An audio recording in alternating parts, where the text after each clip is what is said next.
What's up, everybody? Welcome to another Suplex City Chats. I'm, of course, your host with the most, Matty-G.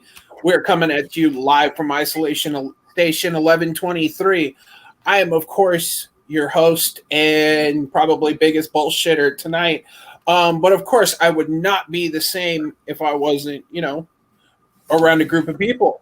I guess we'll start with the one half, the Duddley Boys. The other one will be here shortly. Introducing first is our other brother, JB3. What's up tonight, homie? What is up? I'm just here. I've been watching wrestling all week, just waiting for Thursday night so I can talk about it.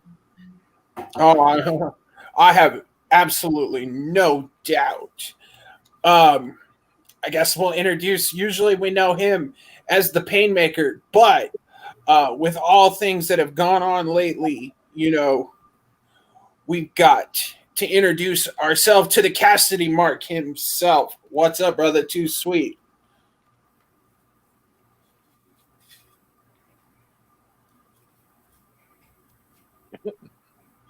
Absolutely perfect. Couldn't ask for a better intro myself. And then, of course, we wouldn't be here in Suplex City if we didn't bring the villain. And the villain have opened up the Villain Enterprises. Yep. I always got to get down with some wrestling talk. I had to go to the dark side and get my homeboy. We had to pull him up from the ether. And that is my brother in arms, Evil Dose himself. Jeff, what's up? What's happening? Thank you, villain. Evil Dose Malachi is here representing the Darker Order Tatorus, and Evil Dose shall prevail. Couldn't have said it better myself. All right, so this Suplex City Chats, we're going to do something a little different tonight. As you can tell, we even have masked characters here tonight.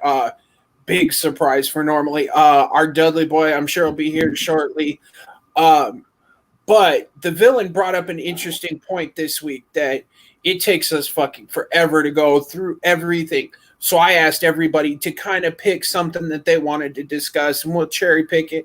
And then we'll end the show, as we always do, on a pay-per-view weekend with our picks. If I'm not mistaken, the villain is ahead by 1 point. Villain, I'm going to take that goddamn top spot this week. Nope. I've been watching wrestling before you were born. That might all the tricks and the trades. That might be. Ladies and gentlemen, also don't forget, I believe I put it in the description. If not, I'm sure we can get it there. It is our Streamlabs. If you got a question, comment, or you just want to call us stupid, leave us a donation, something cool will pop up, and let us know. Yep, there you go. Streamlabs.com/TMG Entertainment/tip. So I figured we would go ahead and start with something that kind of caught me out of left field. Mr. JB3's got the Bullet Club on his shirt.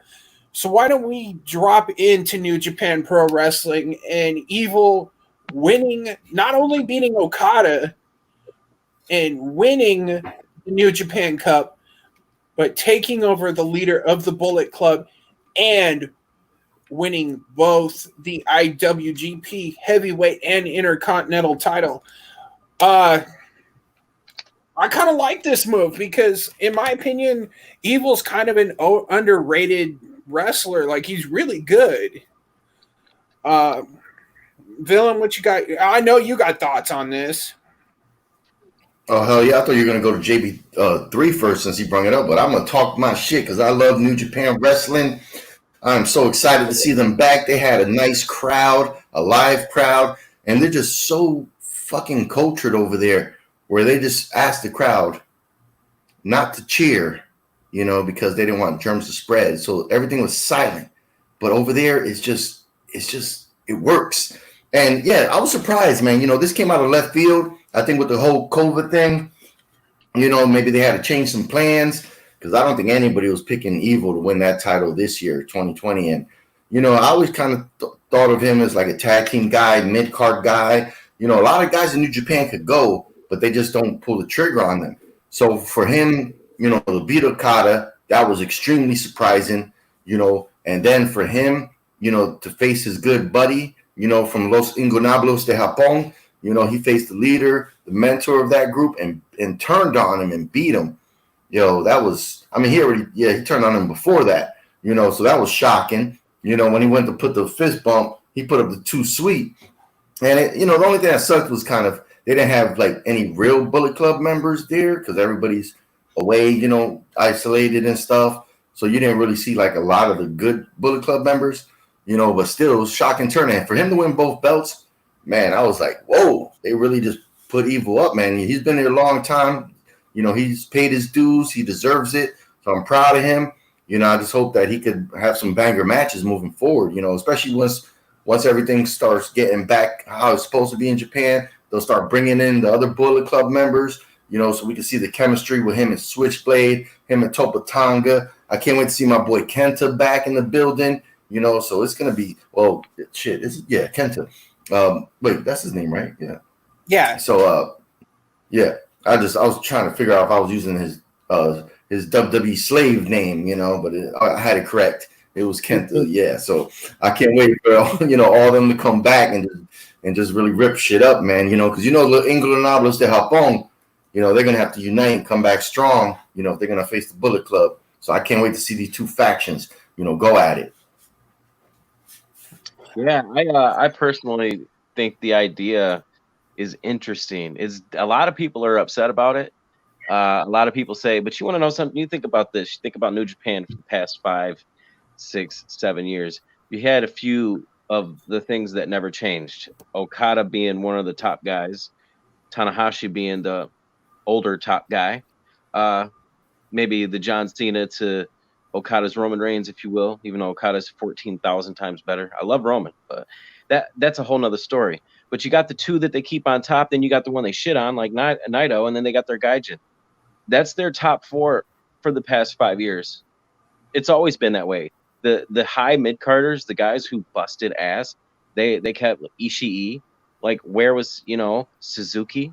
And I know Suzuki's more of a legend. He had a lot more success, but come on, like Kota Ibushi even. Like, there's so many different wrestlers that are on their top to mid-card list. Sonata and Evil, even though they were a great tag team, they were a part of that. I mean, both of them have big wins over Okada. When a couple of years ago in the G1, when Evil beat Okada, that with Everything Is Evil out of nowhere, and everybody's like, whoa, that was a big moment. And now you got the company, they're putting their, you know, now it sucks that they shit on Naito again. You know, that's like one of their themes, you know. But if you look at it in the aspect of this is a high mid-card guy who's getting an opportunity to be the face of pretty much the whole company, if not a big part of the company, I'm excited to see where it goes. Dos, you got any opinions on this one? It's a good week for Evil. I like that. That's a great answer. I like the fact that they pulled the trigger on him, because now I was reading something that Japan is opening up where they're going to let foreign residents, so if you're a resident of Japan but you're from another place, come back, which means New Japan's going to start building back up. I was listening to Tama Tonga's podcast the other day, and I'm kind of curious to see what kind of almost friction they may have, because they've already put, Evil as the leader of the Bullet Club. Okay. As of the time we're recording this or talking, the WWE contracts are up. 90-day compete clauses are done. Do we see maybe, the return of Machine Gun Carl Anderson, or, do we see them come back? Well, first they're going to show up on Slammiversary. I think they've already been announced. So we're going to see at least 5 or 6 people that were released from WWE show up on Impact, for their pay-per-view Saturday if it goes down. But yeah, if I was them, I would definitely go back to New Japan because New Japan always treated them well. They're a multiple-time tag team champion. Carl Anderson was having a great run as a solo mid-card guy, and then, they decided, to link up with WWE, and I think that was just a lost 3 years for them. They can't get that time back, and they really didn't do anything over there, so it sucked because both of those guys could go. They're oiled tag team, and they just never got the opportunity to really showcase it. Go ahead. Go ahead. I was going to say, and it'll be surprising because, Oh, no, go ahead, brother. Oh, my bad. No. You glitched. You hesitated.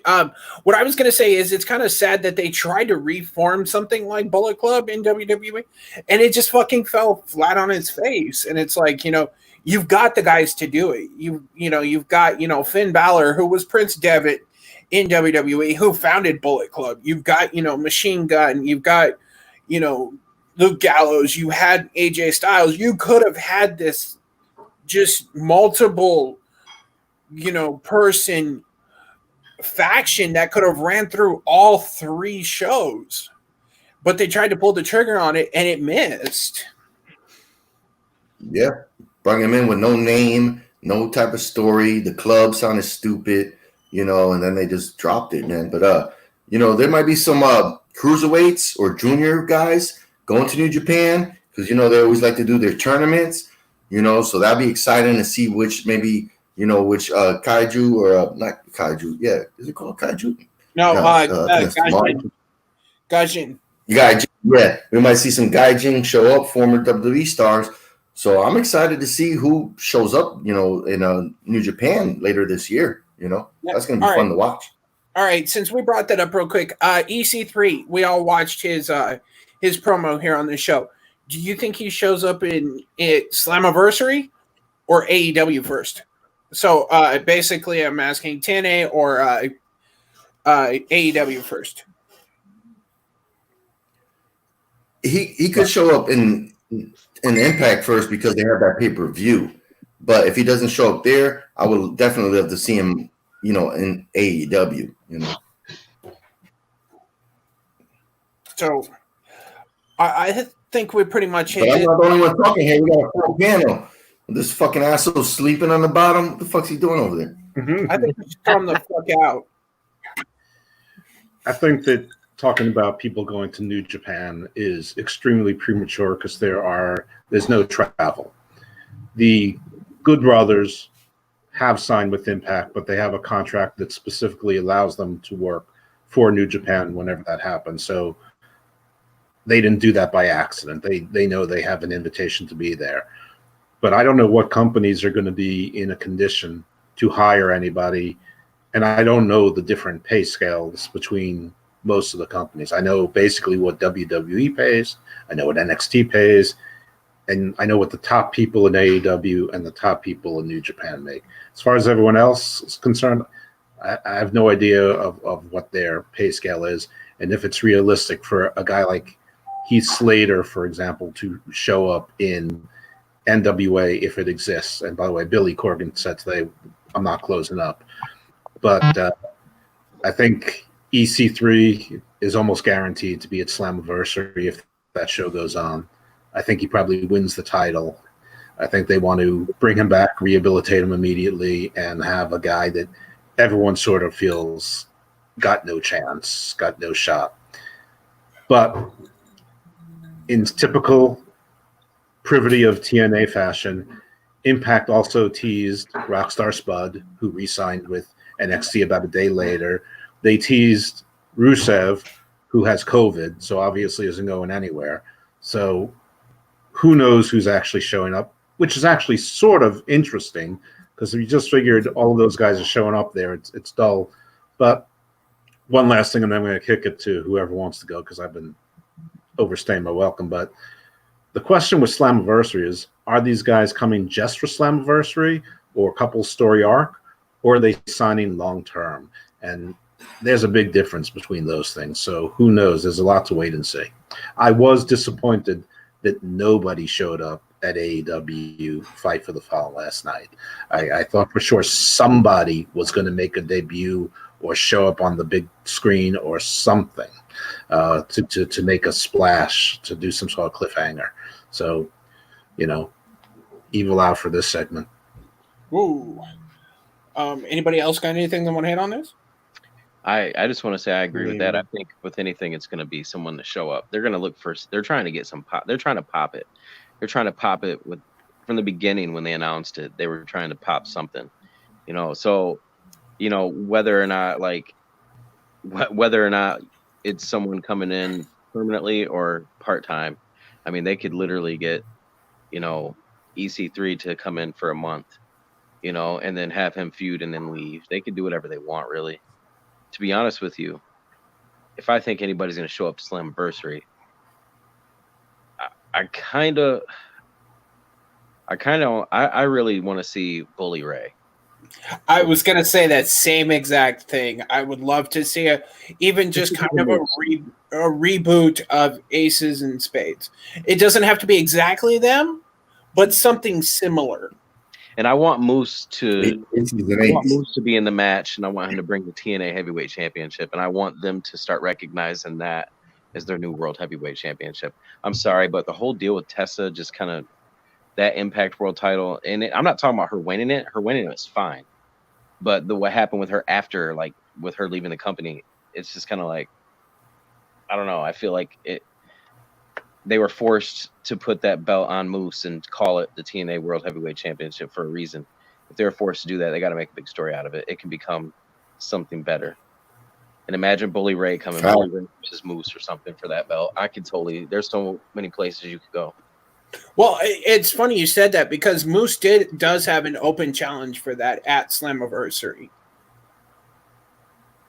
Last time checked, didn't they have Ace Austin being the one challenging for that belt, or is it still being the open challenge? Because at first the challengers were Ace Austin, Eddie Edwards. No, that's for the heavyweight title. That's for the that's for the title that Tessa had, not the one that Moose has. No, but there were rumored card changes that they were going to switch Eddie Edwards and Ace Austin and go after Moose. They even had on a couple of Impact shows to where they had, I believe, when Ace Austin was having a feud with Sami Callihan, Madman Fulton had changed allegiances to be with to join Ace Austin, pretty much saying that Ace Austin might be the next guy Impact is going to want to put that belt on, or at least see as a top contender. Like Ace Austin, like Tessa jumped from, because Tessa, before she got that belt, she was feuding for the X Division title. And never mind. Time out. Here's the card: Ace Austin versus Eddie Edwards versus Trey versus TBA in a fatal 4-way match for the vacant Impact World Championship. Moose's championship is now an unsanctioned old school rules match with Tommy Dreamer. They're going to merge those belts. They're going to merge them. And then keep the TNA heavyweight belt as the one they keep. Because that design is so nice, man. Yeah, it is. It's so problem is that the Impact belt represents their brand, and the problem is that as nice as that TNA heavyweight belt is, the company's going to want to stick with their branding license. So the Impact Championships, they're going to put that. They're going to value that more. Okay, what do you think about this? I don't like it. I could see that, but I don't like it. Yeah. I don't like it either. What about this? What do you think about this? It's the Rascals, which is Zachary Wentz and Desmond Xavier, versus TBD for the tag team in a tag team match. I bet that's where the Good Brothers fall, right there. No, they might show up to do a face-off with the North, because so far with the North, they have been, without doubt, one of the most consistent tag teams setting up there. I mean, with Ethan Page and 400 days. And the other guy. But with Ethan Page and his partner, they have taken on the oddest of pairings with Rich Swann and Willie Mack to even the most standard of tag teams, like with the Rascals or sometimes the Desi Hit Squad. Like they'll take on they pretty much have set themselves to take on any challengers, and despite if it's for the title or not, they always tend to come back. They always tend to come out on top. And it seems more for Anderson and Gallows to just show if they're gonna do a short run in Impact, what better way than that short run is to have like a quick feud with the North. And despite what happens, if the North comes out on top, Anderson and Gallows are still going to give one hell of a tag team match. They're going to show the world why they were not utilized that well when they were with the WWE. And maybe, hopefully, when everything does, like the whole COVID situation, like when travel starts to become more frequent, who knows? They might jump back to Japan or they might stay within the States. I don't know. It could be. You sold me maybe on that. So who do you think will be that TBD team if it's not the Good Brothers? Do you think it's like Heath Slater and Brian Myers, Kurt Hawkins? Matt Cardona. The Edgeheads make a one-off. Or what about Rhino and EC3? Or Rhino and Slater? Rhino and Slater. He did Yeah. He did tease that his partner has kids. I mean, that was. But then again, I mean, I'm sure 75% of wrestlers have kids. Yeah. To be honest with EC3, he seems as if EC3 right now feel like he's just going to be in business for himself. He doesn't look. I think he's not going to like sign a contract. He's most likely going to try to have himself like a free agent or like an open contract. He's most likely going to test the waters because most of his promos make it look like he's going back to Impact. Yeah, but he's teaming with FTR too. Yeah, and he straight up called AEW out. Oh yeah, he did. There's only 3 companies out right now, man. There's no waters to test in America.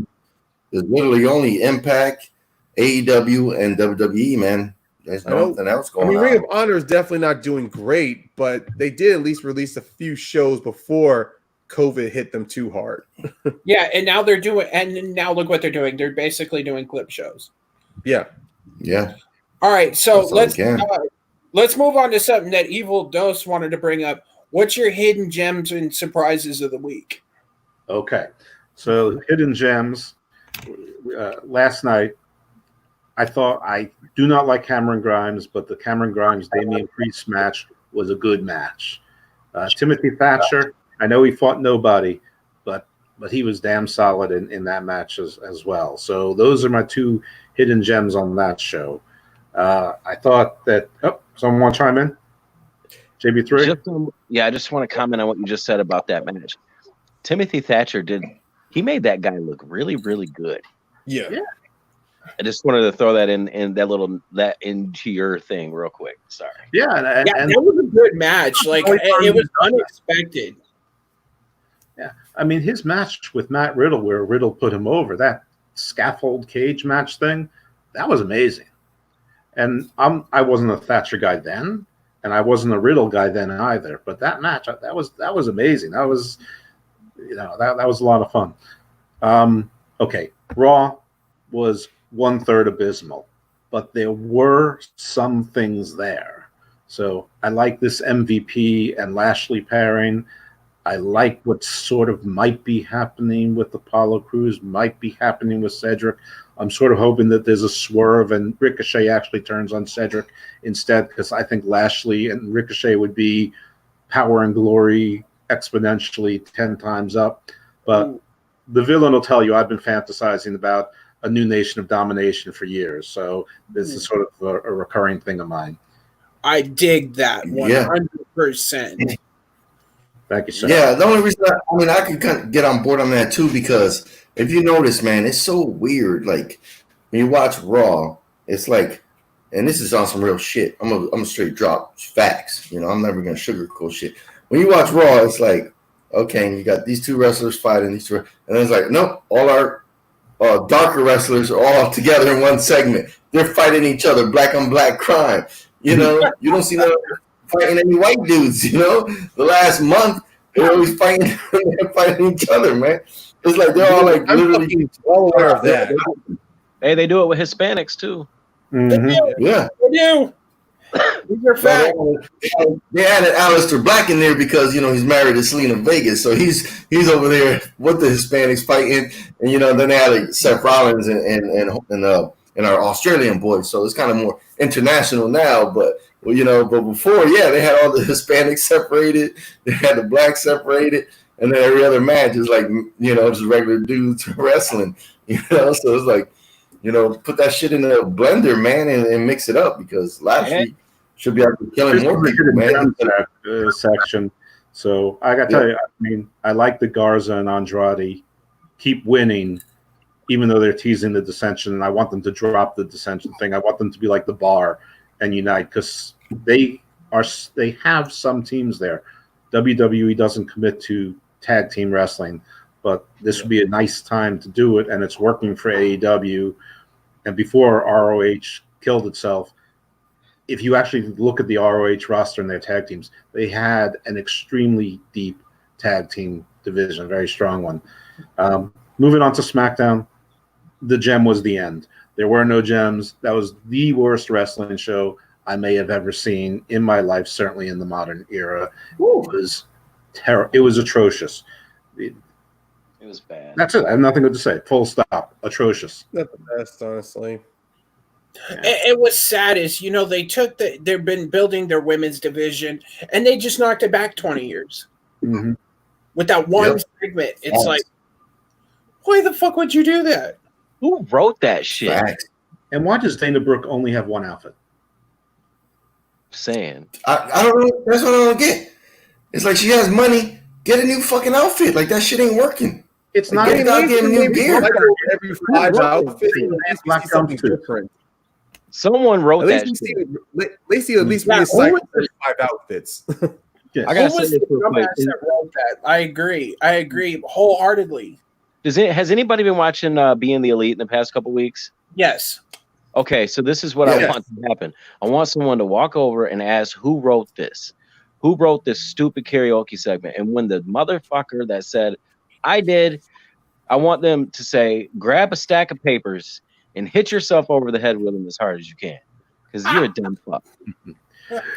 Or at least talk to the other nasty and go, what the fuck is wrong with you guys? Why would you want to write something like this coming up here? Was commentary in AEW in the beginning when they were talking about Sonny Kiss's leg strength, because that was all me. Because Cody tweeted something about it, and I said to him, Sonny Kiss does not have the strongest legs in your company. That's ridiculous. And he's like, why are you offended? Because he was trying to lay the trap for what he dropped that other guy with. I'm like, I'm not offended. I just think it's silly. And so I tweeted Cage. I said, Cody says that Sonny Kiss has the strongest legs in your company. Whose legs are strong, yours or his? And he goes, mine. I said, Cody, Mr. Cage agrees with me, and I'm pretty sure that Mr. Archer, Mr. Harper, and then some of the others might agree also. And it became this whole thing, and it got retweeted a lot. And sure enough, they're making a whole thing about how strong Sonny's Kiss's legs were the entire first match. So I'm giving a Barry Horowitz to myself on that one. Nice. Yeah, Evil Dope. Always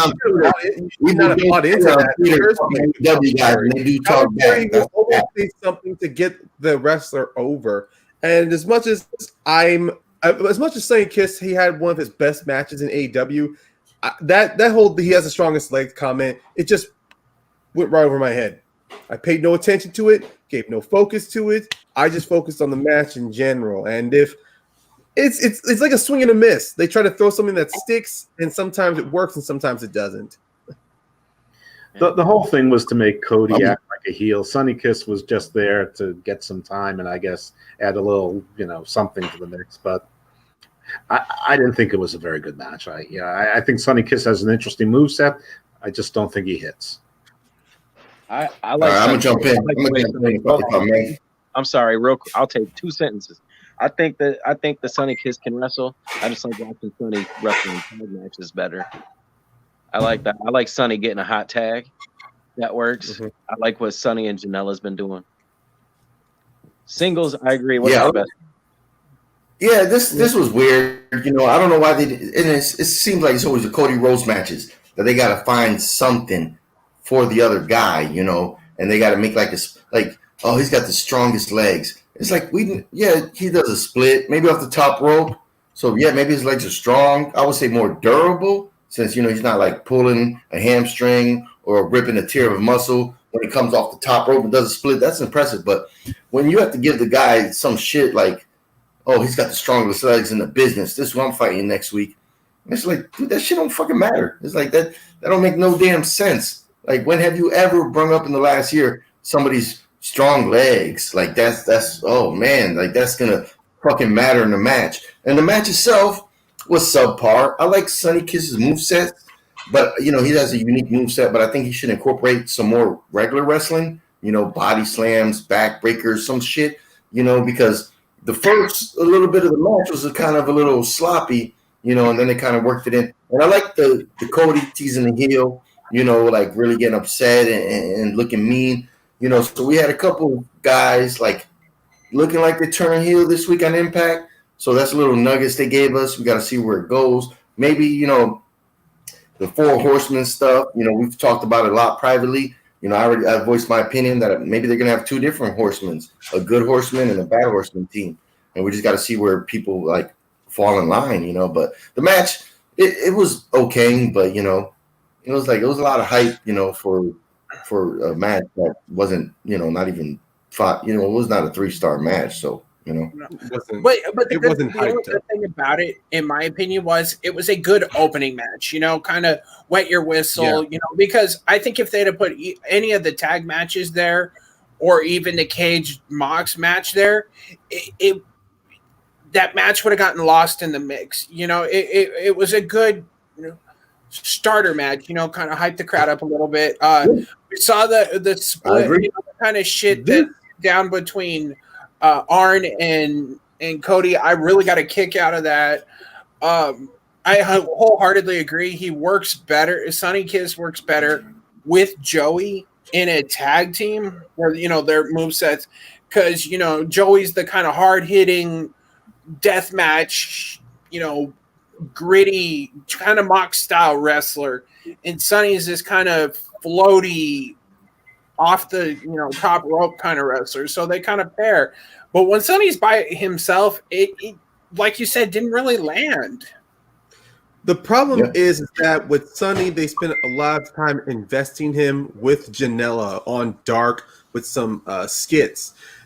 Outside of his one, other than before when they had the live crowds with Sonny Kiss, he had maybe a few singles matches. His one at the Fight for the Fallen last year, he had maybe 1 or 2 on Dark, but most of the time, he was always thrown in tag team, mainly because they just couldn't find the wrestler that could work with his eccentric style. And the fact that he is a very flexible wrestler, there's never that much opportunity for him to actually use most of his unique styles, which is why I think this match with Cody, well, yes, not what you would consider a 3-star or a 3.5, but this was a great opener. And to be honest, out of the title matches we saw this week between AEW and NXT, this might be a hot take amongst some of you guys. This was actually the second best title match I have seen out of the 4 that I've watched.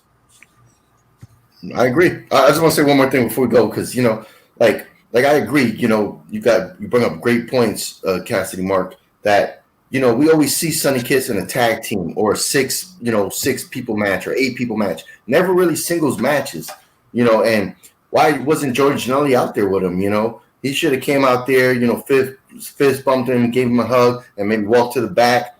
The week before that, we seen Sonny Kiss being rag dog, fucking like he was a little fur on fucking Archer's shoulders. And then this week he's fighting for a title.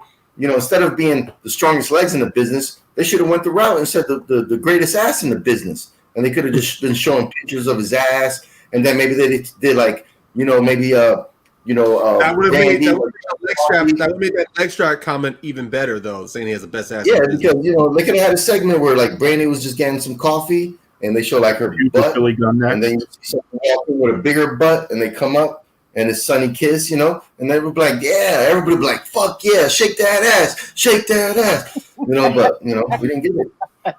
BTE is the BTE is kind of like one of the best areas to use that. I mean, they did before the whole situation. They had this little ongoing skit between Michael Nakazawa and Hikaru Shida, where you see Nakazawa trying to get stronger in the gym, and then Shida, she's either lifting something or she's repping harder than Michael Nakazawa, just to show that Shida's a very strong wrestler compared to Nakazawa, who's the comedy wrestler. So I get where you're going. I just don't think anything that's critically important should be on BTE. It should be all supplemental material. Everything that's important should find its way to Dynamite. I don't think that we should be expected to have much dark in BTE. I mean, I can agree with that. I understand, though. And I do like the fact, though, that something they are doing is at the bottom, they're kind of doing a scrolling tape like we've got of, the results of Dark, just to kind of, oh, this happened. Oh, so, this happens. This happened. No, they do a lot of clever things there. They think about a lot of details, a lot of attention to detail. That's good stuff. I just don't think that plot points that we need to watch all that supplementary content to know pretty major plot points. Yeah. I do like how they tease people coming into the company. I agree with the plot stuff, but I would like them to keep this, like when they teased Matt Hardy, and then they teased FTR with the plane and the little sign. I like that. That part. No issue with any of that. But I agree with the plot supplementary material, because a lot of it contradicts itself anyway. But it's good stuff. Like you said, originally they did do a lot of hype packages for Wardlow before he showed up. So I mean, if they did go back to something similar, not just with the guys like Matt or with FTR, but even with some new wrestlers they want to bring in, we don't have to we don't always have to see them debut on Dark. We can just have some hype packages, and then guess what? They're here on Dynamite. That best way. We don't need to see that much time being wasted or invested into Dark or BTE. So I'm going to use this kind of as a segment into something that, Mr. JB3 brought up. I'm really tired of people bitching online about, the New Japan, the cleaner Kenny Omega versus the new Kenny Omega. This is something I saw online.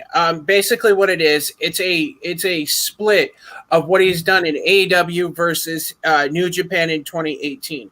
If you actually go through it, his win-loss record in overall in AEW is actually higher than it is in New Japan. If you go through this whole list, they break down even Adam Page with against Kota Ibushi, which I love the Golden, the Golden Lovers.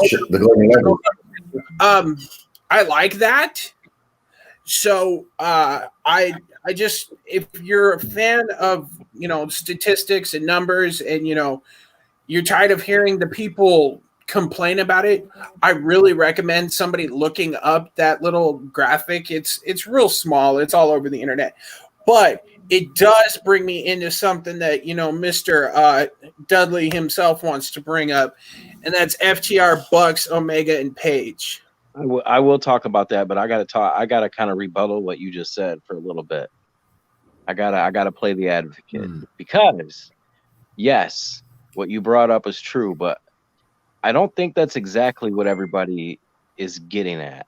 First off, a lot of those victories in AEW was ones that Hangman Page got in their tag team run.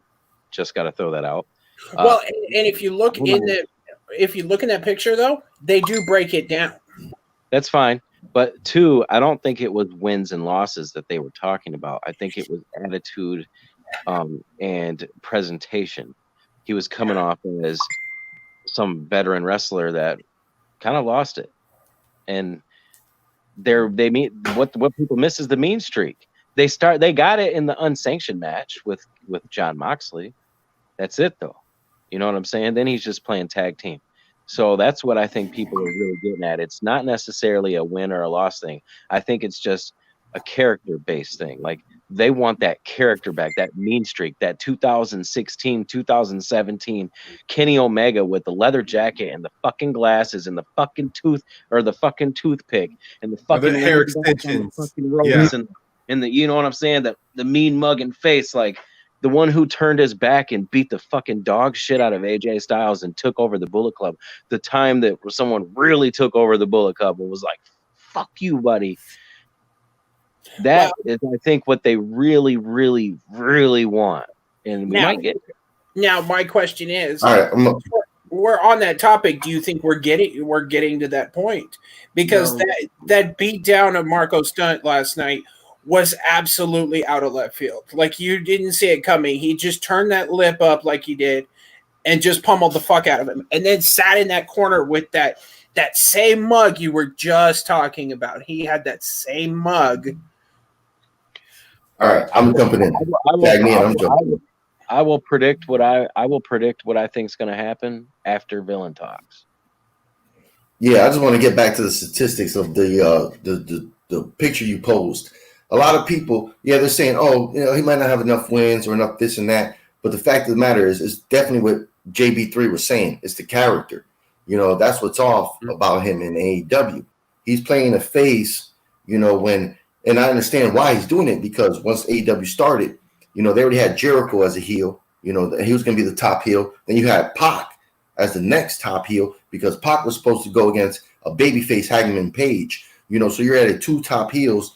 And then I think maybe he was like, okay, well, I might have to play a face because the Bucks are going to be a team. They're not going to be doing they never do singles matches. We had one so far this year of the Young Bucks. One of the guys did a singles match.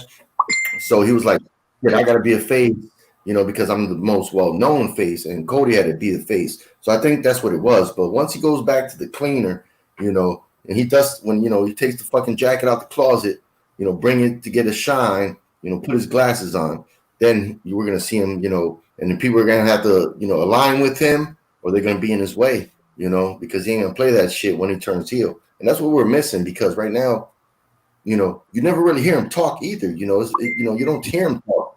These motherfuckers barely ever have interviews on AEW, which that's what I don't get either. Do a goddamn promo, man. Let these fucking guys talk for 30 seconds or something like that. They used to always do it back in the day with Mean Gene, but now we're not really getting any promos, from guys. You might get 2 promos, outside, but if it's like in the ring, it's not really a promo. It's more developing the person.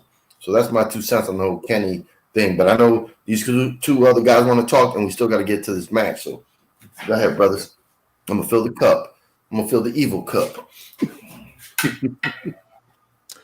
Look, there's only one thing I will say about Kenny, and one thing Kenny loves to do, he loves to tell stories about him, not just outside of the ring, but in the ring, in his matches.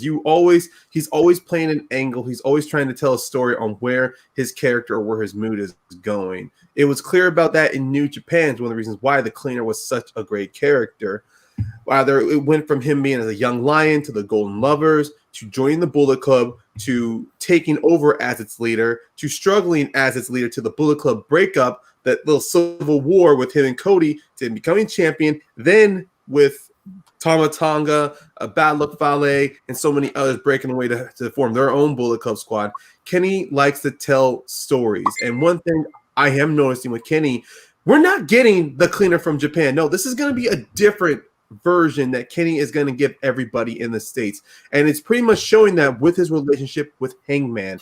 As you see, when they first started off, Hangman was the odd man out, Kenny the goody two-shoes. But the more they begin to work together, the more we see bits and pieces of Hangman rub off on Kenny. Before then, Kenny was always with the Bucks, and Hangman would just walk in on them. Now, Kenny leads with Hangman whenever they have nothing to do. Kenny, even though he's not drinking beer or alcohol, will sit at a bar with Hangman. And what just happened today with FTR, he tries to return the favor. Look what happens. They pour beer on him, and guess what? It affects Kenny throughout the match. And even then, in the match, we see Hangman have a beer with FTR. We're going to see some slowly, bit by bit, Kenny's character is going to disintegrate this version of Kenny. And then maybe it's going to be the Cleaner or a different version of Kenny to where he's going to be that badass he was in New Japan. Matty-G, I can give a long answer or I can give a short answer. How are we doing on time? The floor is yours, my friend. I'm going to do the short one because it's getting there. No, Mr. Villain's got to refill the cup, so the floor is yours. They're both going to Always end. back on screen. I understand exactly what JB3 was talking about. That is what people are talking about, and what Cassidy Mark was saying. Exactly right. I understand what they're saying. I would agree with all of it until he started working with Paige. I think that has been nothing but excellent. They have quickly become one of my favorite tag teams. I was never a Kenny Omega fan. I liked Adam Page. I wouldn't say I was a fan of his, but I liked Adam Page. I thought he was good. I watched him with Ring of Honor and whatnot. But together as a tag team, like when Dunn and Riddle were working together, they just seemed to work. Just something clicked with those two. Like when Silas Young and Josh Woods started working together, it just worked. That's how I feel about Kenny and Page. So everything since then I've been happy with. I agree 100%. I couldn't lay it out any better than Cassidy Mark. My longer point, which hopefully won't be that much longer, is that Kenny Omega, for the first time in his life and for the first time in most wrestlers' life, is an employee also. He gets his talent contract, which he's paid, I think, about $1.3 million a year, but he's also on salary. He's an executive vice president. He has benefits. He's got a 401k. He has health insurance, and his job is tasked to be one of the storytellers and to specifically develop the women's division. So he has been sacrificing himself to an extent. Whether that's great short term or not, I'm not sure. Whether it's great long term or not depends on whether this company is still around in 4 or 5 years. But dollars to donuts, there's only one owner of that company, and it's not Tony Khan, it's his father. Shad Khan owns 100% of AEW Incorporated. Dollars to donuts, all of those EVPs have non-vested stock options in their contracts, and it probably depends on how long that show is on the air. So Kenny Omega has the chance to build intergenerational wealth, and that is something that almost no wrestlers get to do unless you're like The Rock or Hulk Hogan or somebody like that. Right. Even Ric Flair is still scrounging for every dollar, dragging a 74-year-old catheter ass into a COVID studio just for a payday and some attention. So Facts. I don't begrudge Kenny Omega anything that he's doing when he's trying to gamble on himself, even if it doesn't make New Japan fans happy. So thus endeth the rant. And I agree with both sides.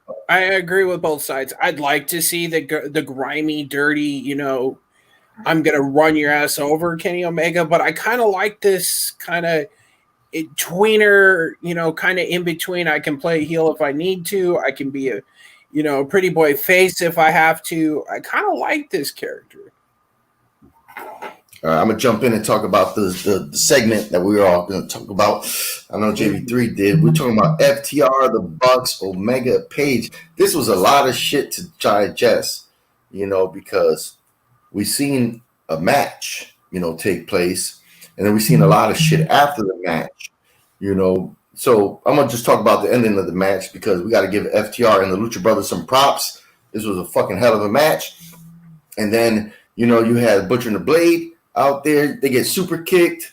Kenny Omega comes to the ring, which that's what threw me off. I'm like, why the hell are you out here, dude? Like, you're not I guess he's in the tag team division, but it's like, so he comes out and the Bucks come out, and then, he wants to throw the beer to the FTR, and they pour the beer on his heads.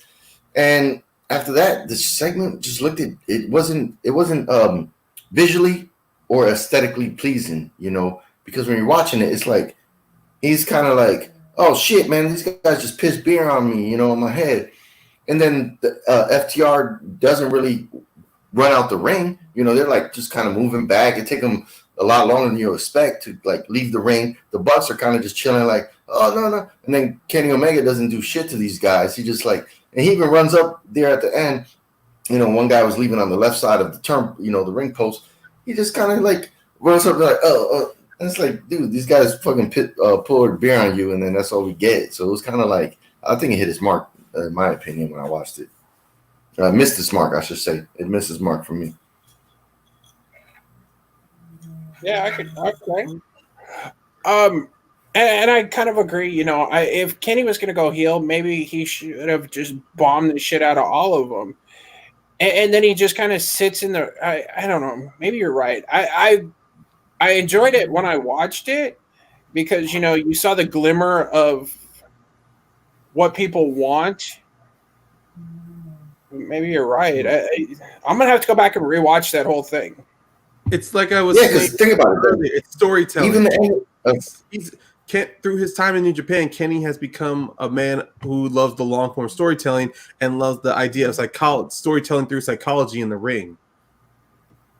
yeah, but even at the end of the 6-man match, like after he attacked Marco Stunt after the bell, there was really no drama. It's like the Young Bucks are like, no, chill.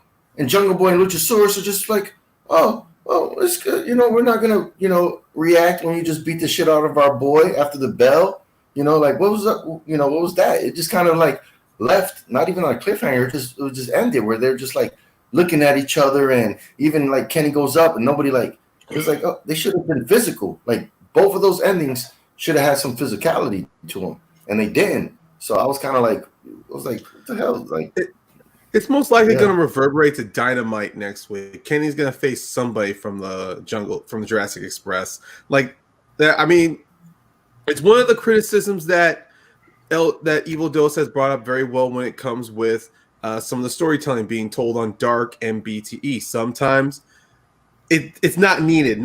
It doesn't need to be interconnected all the time, even though I personally don't mind it, but to more of a general sense for a wrestling fan who doesn't follow BTE a lot or who don't have the time or are just not interested in watching Dark and just mainly focus on Dynamite, you sometimes need the commentators and you need commentary at time to actually be the person to fill in the blanks there. They can't just, throw out a storyline and all of a sudden they leave a few words missing, hopefully, and then they expect you to, do your job and watch everything else. No, you actually need commentary to actually go, well, we'll see where this develops, guys. We'll tune back in you next week. And then maybe later on during the program that goes, well, we just found out next week on Dynamite, it's going to be Kenny Omega versus Jungle Boy after the repercussions of Kenny unprovokingly attacking Marco Stunt after the match is over. Or hell, we could see Kenny Omega versus Luchasaurus just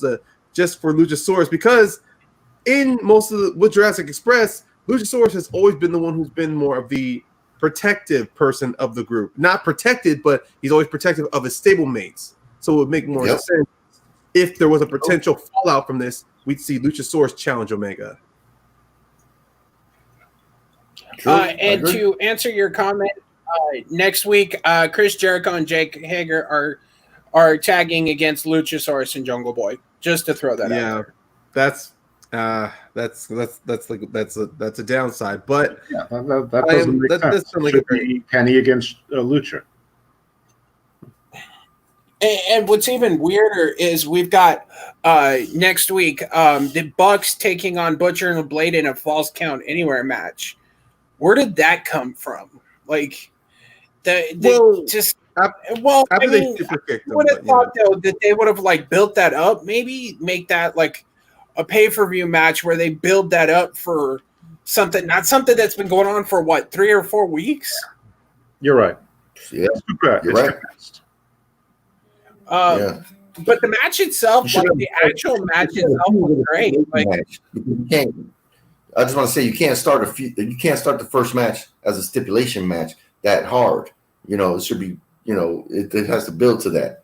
It goes back to WWE where we had Randy Orton and Edge in a what was it, the greatest wrestling match ever? No, it went Last Man Standing to greatest wrestling. WrestleMania. Okay, Last Man. Yeah, WrestleMania. They were exception to the rule because they were veterans. We've seen them wrestle. I think personally, I would have liked to have seen those matches the other way. Have the greatest wrestling match ever, and then have Edge go, well, you beat me here, but I'm gonna put you on your fucking back. Mm-hmm. That's the way I look at it. Now, personally, I really enjoyed the greatest wrestling match of all time. I thought it was great. We already talked about that at length, but Yeah. I agree. Though starting a match like this with that stipulation kind of makes it a little like their hands are tied behind their back, and some shenanigans goes down. Where else do you go with it? Well, there's got to be shenanigans because this has to get us to Bucks against FTR at some point. Yeah. But to your point about how WWE was doing things backwards with Orton and Edge, agree 100%. My issue with AEW, and it goes back to WCW 2099, I feel like AEW is WCW except in fast forward. They have had every kind of zany stipulation and right down to coming up with a fake belt, the FTW belt, open challenges all the time, unsanctioned matches. You have everything. The company's been on TV since October. At some point, you're going to run out of stuff that you can do to make it interesting. So you're either going to recycle stuff and it's going to be like, wow, this isn't special anymore, or they're going to have to come up with stuff and people will kill themselves. I mean, Darby practically killed himself 6 weeks ago. So, we talked about that at length, about that stupid fucking stunt. Yeah. So they tell better stories than WWE. They have an extremely big roster for 2 hours of TV per week.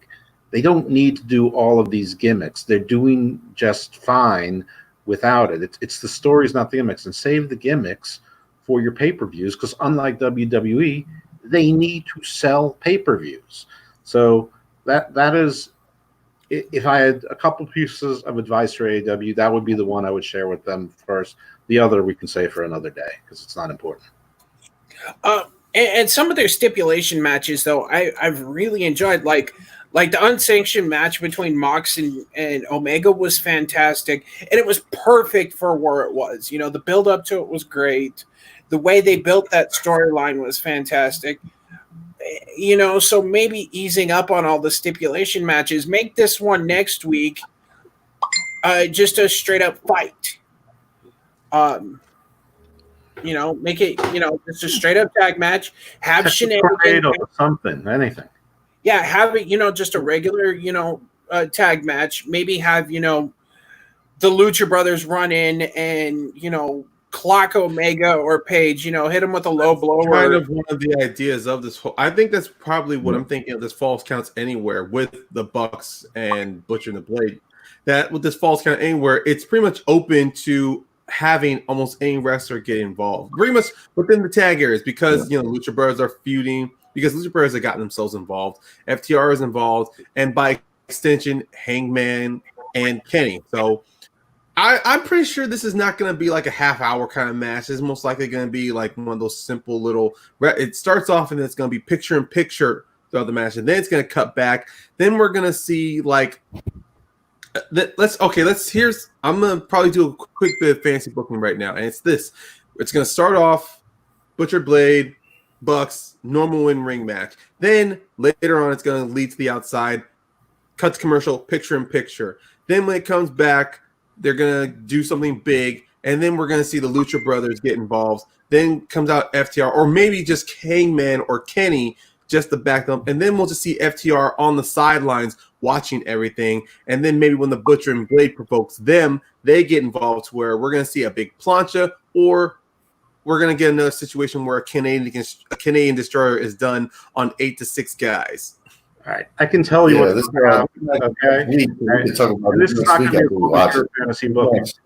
This is what's going to happen because they keep showing that goddamn stupid tripped out pickup truck that FTR shares apparently because they're that close. What's going to happen is what you said. There's going to be a lot of interference. It's going to go outside. Someone's going to interfere, probably the Lucha Brothers. Mm-hmm. The Bucks are going to come out to save them. Whatever they do, whether it's successful or not, whether they end up super kicking FTR by accident or whether they beat Lucha Brothers or beat the Ice Cream Men or whatever it is, it's going to shatter. It's going to shatter a window and put a giant dent in that truck and ruin FTR's truck, and that's going to be what pisses them off and has them go ape shit on the Bucks. So I'm predicting the future. You heard it here first. The Oracle of Delphi speaks to the Darker Order of Tartarus. All right, yeah, we're talking about a match way too long that we haven't even watched it. It's coming out next week, and it's not even going to be like a 5-star match. Things go crazy. I do want to bring up that that Canadian Destroyer by Marco Stunt. That was just I don't even know how to fucking describe it. It was bananas.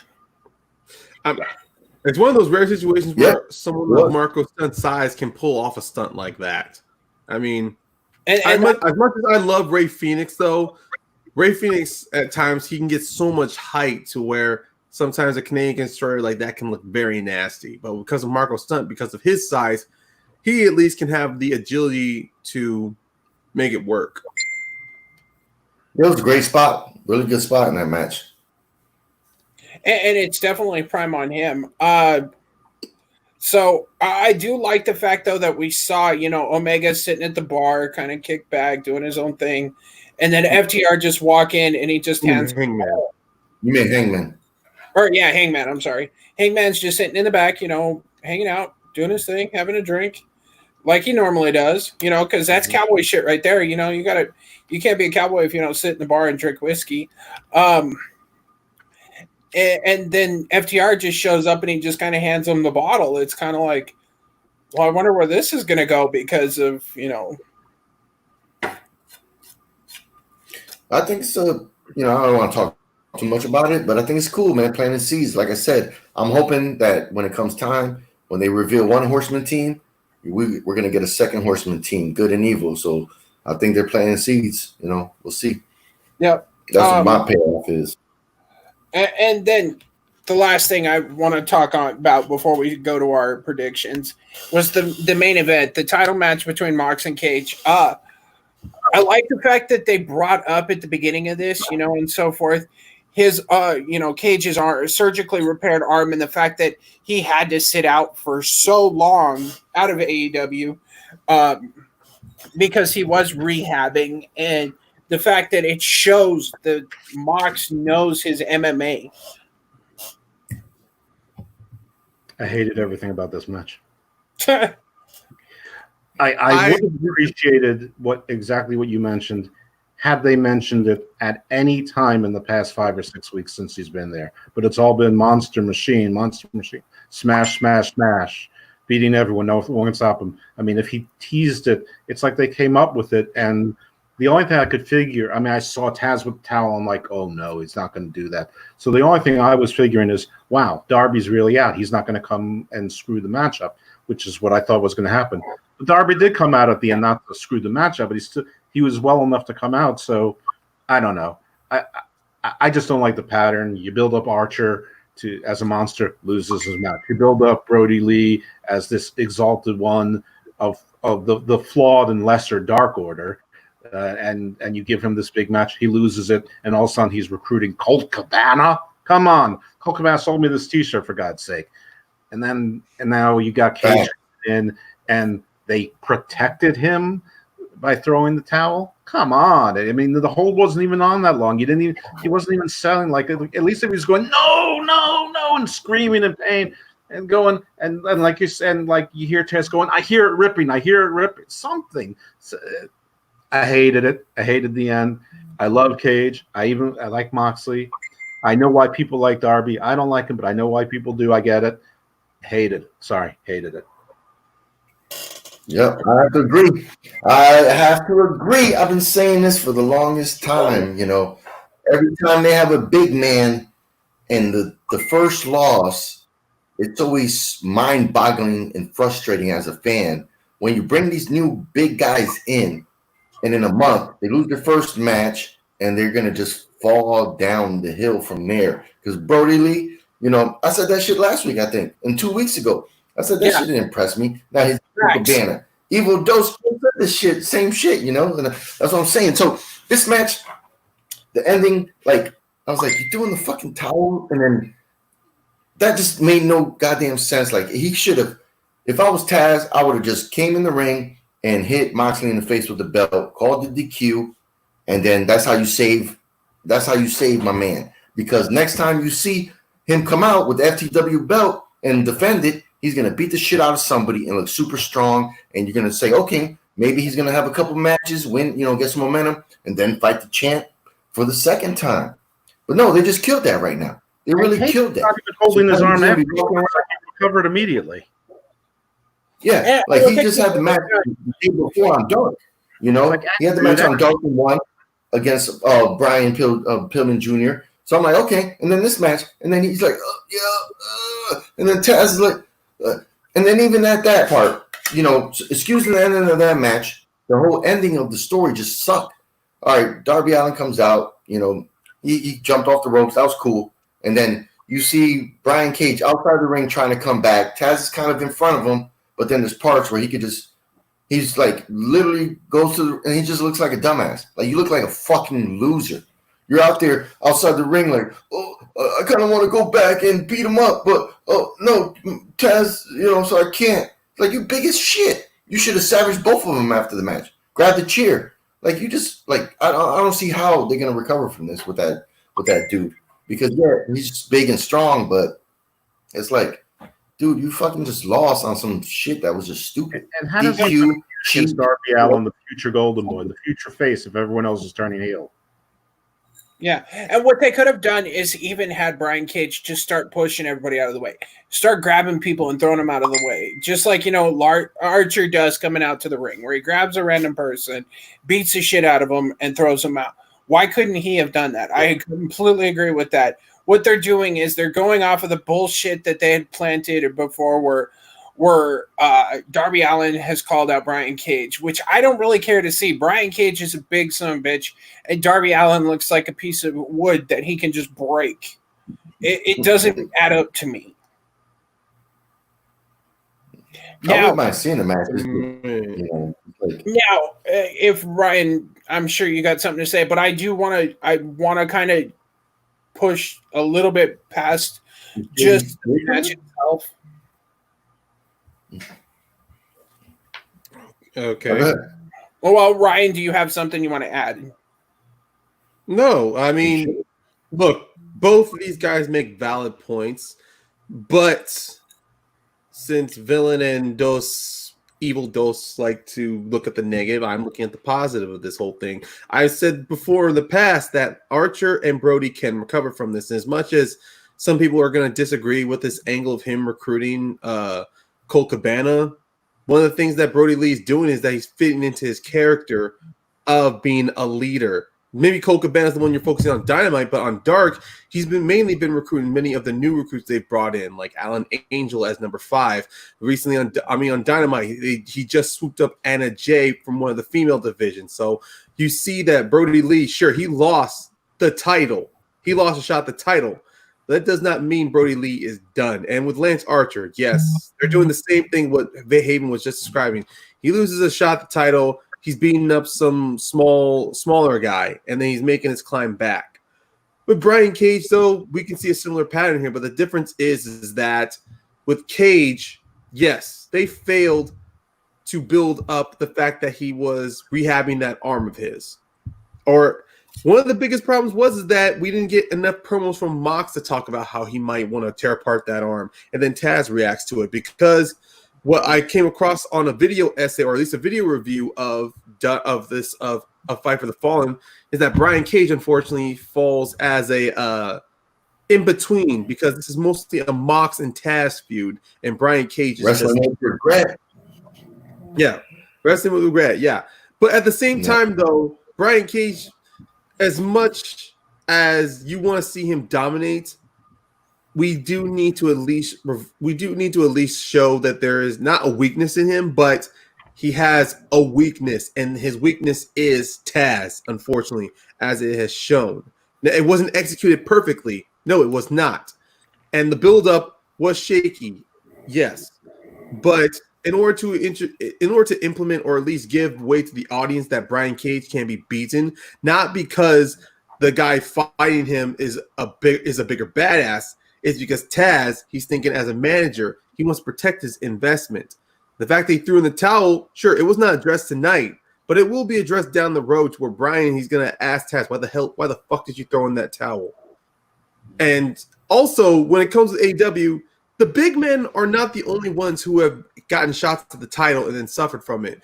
Early on when Jericho was champion, they were building up Scorpio Sky. They were building up Darby Allin. Even Cody was built up. And the way Cody lost his championship shot was someone threw in the towel.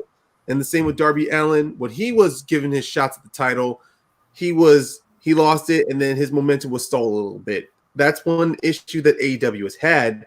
But in the long run, most performers do recover. Hey, I'm sorry I had to break off for a minute. I didn't have to hear what the villain or Evil Dose had to say about this. But Ryan, brother, I love you, but you're stretching. You're trying. Yeah. You're stretching. But dude, first off, with the Jericho stuff, Scorpio got a pinfall over him in a tag team match. That was a put over right there in itself. Secondly, Darby didn't lose his momentum. Darby's just as big now as he was. He's always going to be a big star. So is Jungle Boy. So is MJF. So is someone else I'm going to talk about.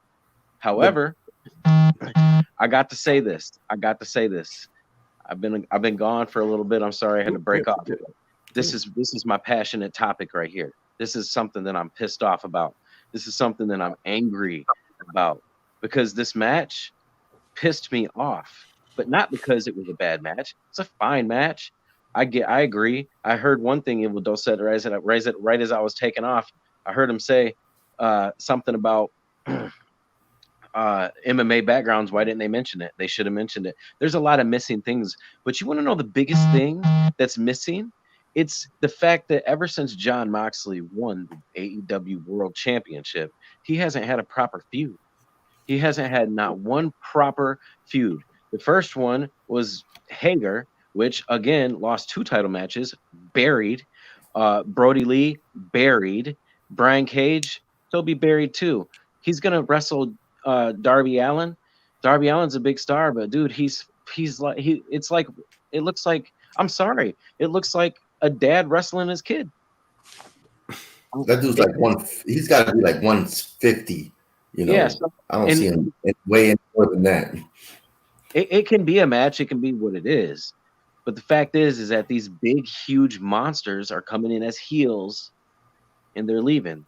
They have one person that they can save, and it's the one big guy who came in and only lost a match. He didn't lose a title match.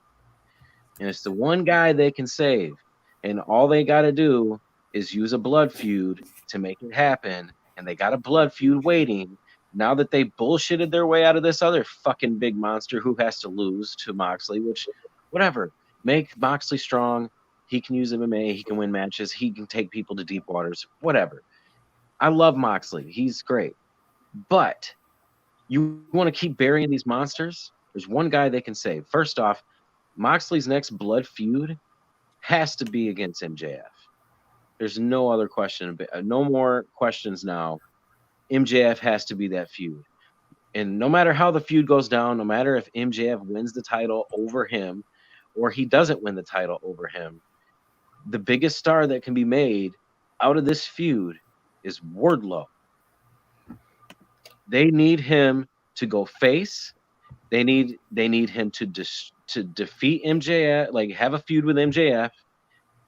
But the Moxley feud against MJF is where it needs to happen. Somehow write their story, get creative, but MJF can try to squirm his way to everything, maybe even get a pinfall victory over Jon Moxley, like, you know, that non-title crap that they never really do in AEW, which every now and then is allowable if you do it right. They could find a way for him to get squirmy and then use Wardlow. He's already talked mad shit to Wardlow. Builds up to a point where he's gonna say, do you do anything? Are you stupid piece of shit? You help me win this title. And then Wardlow's gonna be like, fuck you, turn face. Moxley, paradigm shift 1, 2, 3. Maybe Moxley wins. Then he can, you know, he's still a champion. You know what I'm saying? MJF got his comeuppance, and Wardlow can go to be a big star. They need more big faces. So that's kind of my rant. I'm glad, Ryan, that you want to think positively about it. And yes, you're probably right. A lot of these guys probably can recover. However, they shouldn't have to. They shouldn't have to. They're being sacrificed for what? For who? Is it only for Moxley?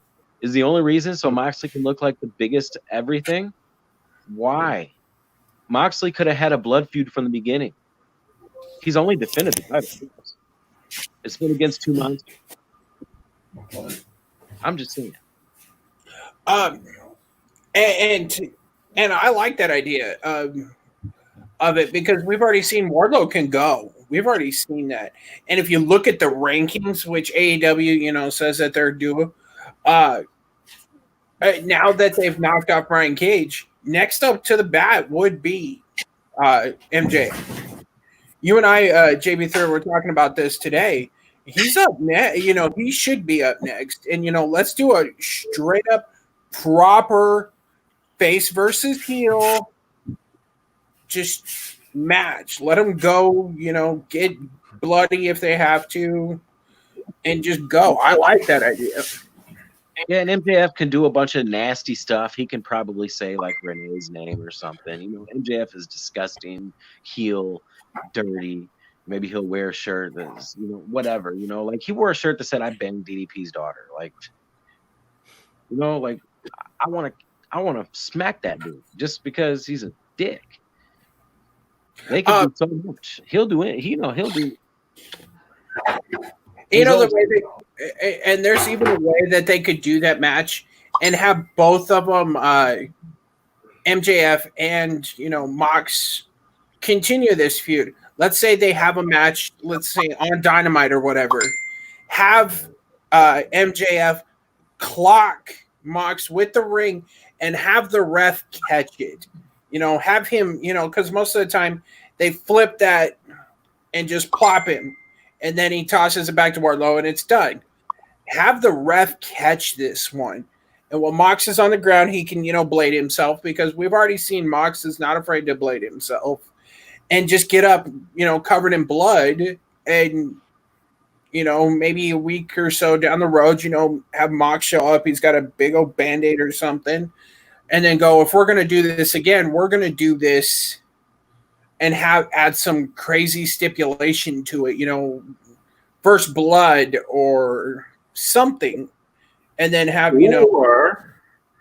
or I think you're gonna like this. Ooh. Instead of that, MJF calls for the ring, but he's been abusing Wardlow, as JB3 was saying, and do it for a few weeks to build it, not so fast like they did it a couple weeks back. Wardlow pulls out the ring. But instead of to MJF, he gives him the finger, flips the ring to Moxley. Moxley uses on MJF, scores a DQ win. So everybody is still standing strong, but Wardlow's gone face. MJF lost, but he lost to the ring, and Moxley still wins. So you can go a whole bunch of different ways there. I like it. Would they even call a DQ? If Aubrey was in the ring, I wonder if she would even call it. She'd probably let it go. Well, if that's the story that's written, she'll call it DQ. I mean, I don't know if she'll call it DQ. She'll most likely with refs nowadays. I mean, the one thing the refs are trying to do is they will not instruct the DQ unless it is absolutely necessary. All right. Well, okay. Moxley hits him with the ring. MJF goes flying out of the ring. Not Moxley. MJF can't beat the 10 counts. Gets counted out. Whatever it is, you can work it any way you want. But and they can even tease like he could get up like around 8, but then he was like, he stayed down because he knew that he wasn't losing like by pinfall. Or he's about to get up and Wardlow pulls him down. That too. Heck yeah. I like that better now that you helped me. I don't know. This looks interesting. All right, before we jump to I forgot to bring this up first, or before we got to this, it's something I forgot the banner. I want to talk about Nyla and Vicky Guerrero real quick. Just real quick. It doesn't have to be a 10-minute conversation. I fucking like this pairing. because Nyla may be good on the mic, but we all have seen, we've all seen wrestling. We know who Vicky Guerrero is, and we know she can fucking talk. Yes, you can. Can we? I don't know.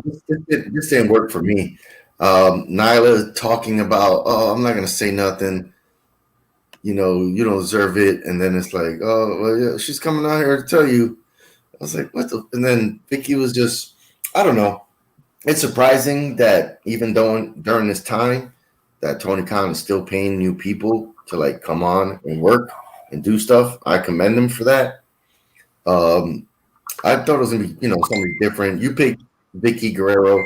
She came out. She didn't really say. She just didn't say anything that really hyped me up. To be honest, I was kind of like, okay, like, oh yeah, she's gonna cheat her way in every match. It's like, what the fuck would you say that for? Like, it's like Eddie Guerrero's not here and he's not in AEW. Like, so like, why would you start bringing stuff up? Oh, she's gonna be the cheater, and it just didn't work for me, man.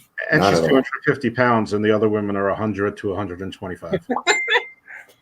I kind of figured though when the Inner Circle came out to do their big, hoorah before or after the Stadium Stampede, I knew they were going to do something with her. Like they kept showing her on TV, so they were showing, she's here. She did commentary once or twice on Dark. Yeah, she was great on Dark as on commentary. I think she could, and you never know. She could, I don't want to see the same Vicky Guerrero we saw, against AJ Lee or something like that. But I think she could bring a different kind of character to AEW that we don't see. Taz is kind of this gritty, hard kind of. Him and Mox have a lot of parallels, like the way they talk on the mic. Arn is very coach-like, I hate to use their term. He's very coach-like. Tully is in his face. This is what you need to do. You've got Jake the Snake, who's just slimy as hell. I'd like to see Jake the Snake and MJF hook up. I think that would be an interesting pairing, but that's another story. So I kind of want to see where Vicky, her character falls. Where she fits. Yeah. Yeah. That's the only thing that kind of sparked my curiosity is the fact that where does she fall in this whole AEW universe? Yeah, I didn't feel as strongly as the villain did about it. I mean, I don't think that Nyla needs a manager. I don't think the cheating makes sense when you're the monster in the division. But it did feel to me, I mean, this was predictable. It was predicted by 90% of the people out there, so I would have liked to have seen somebody else. It just felt like it was a little bit more of that inside baseball tweaking at WWE. When she had AEW people on, or she appeared on AEW, WWE was displeased by this. They went sort of public with it. So AEW put her on TV again, and now they're giving her this role, and she used all the lines that her widow made famous.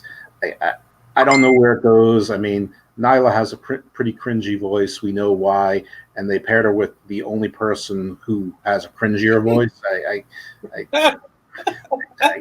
I don't understand the pairing. I would have loved if they were like Miss Jacqueline or Ivory or Alundra Blaze, Medusa, somebody who had a history of winning women's gold. That story would have made sense to me. But we'll wait and see. I mean, Tony Khan is spending this money because TNT backdated the contract for 2 shows. So they're getting $15 million more a show. Now it was supposed to be for 2 shows, so it's actually less per show, but they're not doing 2 shows, and TNT isn't holding that against them. So he has a shitload of money to play with now, and so he's hiring all the local indie guys. He's bringing in Brian Pillman, so he's giving people a chance to work where they don't have a chance to work. So you cannot knock a guy for that. now. I mean, Thanks. sort of a saint in that regard. At the same time, Vince Absolutely. McMahon is letting go 60 people, back office and talent, just so he can fend off a shareholders derivative suit saying that he didn't get enough money out of Saudi Arabia, for God's sake, saying that he was basically shaken down by the hostage holding situation. I mean, while he's got record-breaking profits, so I don't want to go full Meltzer, but it's just sort of ridiculous. So it's sort of, it's like the yin and the yang. So I'm not going to criticize that, but what do they need Ricky Starks for if they already have Kip Sabian and 3 other guys just like it? But anyway, I digress. I don't know where the pairing's going to go, but wait and see. Yeah, it's perfect answer. All right, guys, we've talked about that. Let's get on to this weekend. Slammiversary. I'm not really keeping up with Impact, so that's kind of why I pushed it off. That's on me. I'll take full credit. My bad. But we do have another pay-per-view this weekend. It is the horror at Extreme Rules. I don't have a banner for this one because officially WWE.com hasn't made it official yet, but it's Jeff Hardy and Sheamus in a bar fight. I personally am taking Jeff Hardy because I think this is his redemption match. Agree. I'll take Jeff Hardy. Yeah, same with Jeff. I mean, at this point, the story and the promos is geared more toward Jeff getting the victory because, let's be honest, this is a stupid storyline that really should not have been brought up. I don't know why Jeff agreed to this, especially with his history with the company in the past. The company has no problem because even when Jeff was still doing before he came back to WWE, when he was part of TNA, he messes up. We all know about that infamous Victory Road thing. The company immediately not only cut ties with him, they buried his ass before he decided to come back for a second chance. And it's kind of surprising how the WWE, even though they've done their best to keep most of Jeff's drug and wellness policies mostly under wraps, the fact that they want to go full story, they want to dive in with both hands on this story. I don't know. It just feels too much of a mess, especially for Jeff Hardy in his later career. Jeff could have been using this point in his career to work with other wrestlers to be giving out at least some solid matches instead of just a returning Sheamus. Yeah. JB3, who'd you take for this one? I got Jeff Hardy. Jeff Hardy for this one because Jeff Hardy, I think he should win. I think if you're going to do this bullshit to him, he has to win. You're telling a story of someone who got over a drinking problem. And if you're going to tell that story, they should be able to win the story. Yeah. Yeah. So I think Jeff Hardy. Queen Sleep. All right. We'll kind of start what I think is going to be at the bottom of the card. We got the United States Championship between Apollo Crews and MVP. Somebody take it away. I will. Apollo Crews. Too. Yeah. I mean, as much as MVP wants to consider himself a champion, it's pretty clear that Apollo Crews is going to win because I don't believe this is going to be an end game of Lashley versus Crews for the title, but I don't know. I mean, I want to see Lashley and McIntyre at SummerSlam, but the fact that if MVP does lose, then the logical sense for the story that WWE wants to write out is Apollo Crews just going to face another brother, which is Lashley, unless, they do a last-minute swerve to where Cedric or Ricochet joins MVP's crew. I think Apollo Crews wins, but something funky is going to happen in the end of the match. I don't know what, because WWE's booking is not that predictable, but in a bad way, not in a good way. But I think Apollo Crews, if they want to make that title important, and if they want to build him, which not building him has been a legitimate criticism for the last 3 years, he has to keep that title. MVP's been making a big deal out of he made that title important. He had held it for 300 and whatever days. So I think it could be something where either something funky happens at the end, or Apollo wins clean, and then MVP is recruiting him going, you really impressed me. I was, until now, the greatest U.S. champion of all time, but now you are. And he slowly starts to win over Apollo, and maybe Apollo turns on Cedric and Ricochet. I don't know what Cedric Ricochet are doing, but anyway, Apollo. I'm gonna throw this one out here. I'm going MVP. I think MVP is gonna win because he's gonna rub it in Apollo Cruz's face. He's gonna go straight up and he's gonna rub it in him. He's gonna go, see, I am the greatest. You thought you were. I gave you an olive branch and you didn't take it. So I'm putting your ass down. This new title is mine, just like I told you it was. And they're gonna run that story. And maybe at SummerSlam we'll see them run it back, and then Apollo can, overtake and win again. That's just, whatever. Next, I don't think they're that good at storytelling. I don't either, but it makes sense. They can still do the same thing with the beatdown. Go, you should have listened to me. This wouldn't have happened to you. You should. Anyway, but I like that you went against the grain. All right. This one is pretty much one of the ones I almost guarantee. Can we just do a countdown and all say the answer at the same time? Sure. 5, 4, 3, 2, 1. Bailey. Bailey. Nikki. I'm kidding. No, I said Bailey. But I hope Nikki Cross gets over in this. Like, yeah, she's been really on fire lately, and I hope they let her actually become savage. I know what's gonna happen. They're gonna have the match. Mm-hmm. Well, that's a given. They're gonna have a match. They're gonna have the match. Well, Bailey keep going. versus Nikki. Nikki is gonna go and try to win, and Alexa Bliss is gonna come out acting like she's celebrating. And Alexa Bliss is finally gonna turn on Nikki Cross and cost her the match, setting up a match within the SummerSlam. See, I personally would They're not rather. that clever. They're not that I'd like clever. to see it the other way around. Oh, your other Dudley boy disagrees with you. Wow, he's taking MVP. Jacob, I'll get your picks in the chat and I'll add them to ours.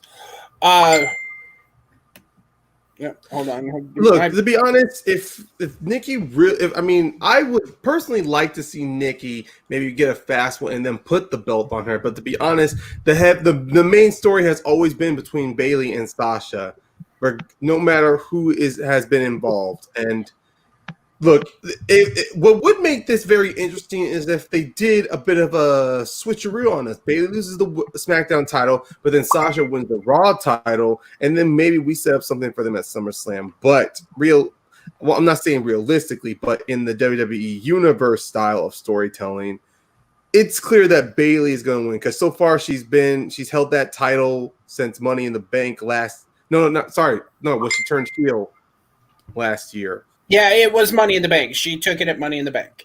Yeah, but then she lost it to Charlotte, and then she got it back when she turned. You notice that they don't count that though. It was her turn. You got to count it. You have to count it because WWE doesn't count it though. You have to. No, you have to because the moment she killed those Bailey buddies, struck a chord into a lot of people at that show. No. What I'm saying is, if you look at the WWE time frame, they don't include that. That's what I'm like. They don't include what don't they include? What the? When she dropped it to Charlotte. When she dropped it to We'll have to Charlotte. double check your math on that. The last time X amount of days as champion, it doesn't add up. Because then they deny Charlotte the fact that she is a multi-time champion, the fact that she won that smack. Because when she won that from Bailey, she broke Trish's record.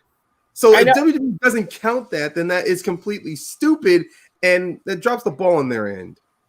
Yeah, I know. It's really confusing. I saw it recently. They posted, she's like almost 600 days as champion. I don't know that can't. almost 500 days as champion. 300 and something. Yeah, she's over almost 400 because of Money in the Bank. But needless to say, WWE, they step on their own toes the whole time. All right.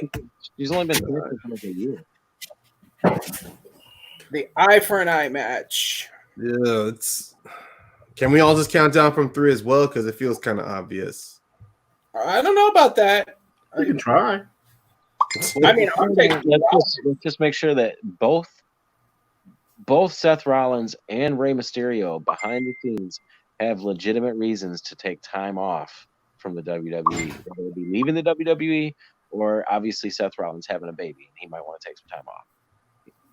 Well, it's funny though that now WWE is actually selling the lens cover for a Rey Mysterio mask.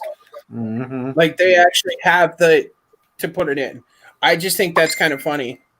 Well, that's because he had one because of the eye going into the ring steps. He's been wearing it. I know, but I think it's funny that they're pushing that. But I mean, personally, I'm taking Rollins to win. I think this is the way that they write Rey Mysterio off TV. Seth has been doing a lot of losing lately. Ray doesn't have a contract. That's the biggest thing. Becky's only 5 months pregnant, so he doesn't need to be thinking about paternity leave anytime soon. I don't see, Ray can do anything. I don't see any reason to do it, and I don't see why WWE needs to placate Ray and keep him and his son when Ray is 45 and, he's going to break down anytime. He's made of balsa wood at this point, and he's held together by duct tape. So, Rollins. Villian? I'm picking Rollins. Well, I just, he's the top heel of Raw, a 3-hour show. So he needs to be around for at least a couple more months. So I don't really see him, losing this match. Rollins. Ryan? Well, yeah, I'm going with Rollins. Now, JB3 does make a point. There are some claims from both Ray and Rollins that either of them can lose. But to be honest, Rollins can win because, like you have said, Matt, that WWE has been promoting or at least marketing the lens-covered mask of Ray. And while Ray's that side of his eye got injured, doesn't mean throughout the match they're going to give a reason to where Seth doesn't pull that eye out. Okay. JB3, who'd you take? I didn't catch that. I didn't say yet. I just had to say that, because we all were talking, we all picked the same. I picked Rollins too. But it was a crapshoot for me because, I could see Rollins with an eye patch too. And, he might very hard. But, and then what they could do too? The no contract thing, Ray doesn't have a contract.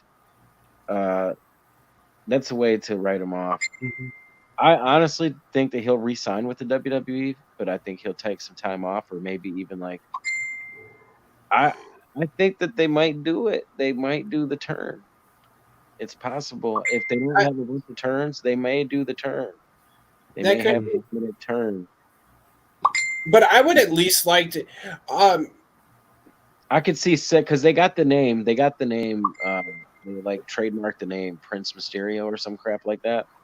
I could totally see Seth Rollins giving Dominic that name after that match, after they took the eyeball from Rey Mysterio, and then they'll take his mask and they'll give it to Dom, and they'll call him, I'm going to call you Prince Mysterio. He's going to be a part of Seth Rollins' group. But no, that's just me spitballing. But I picked Rollins. Could you see? Okay, now before I say this, I will give premise to this.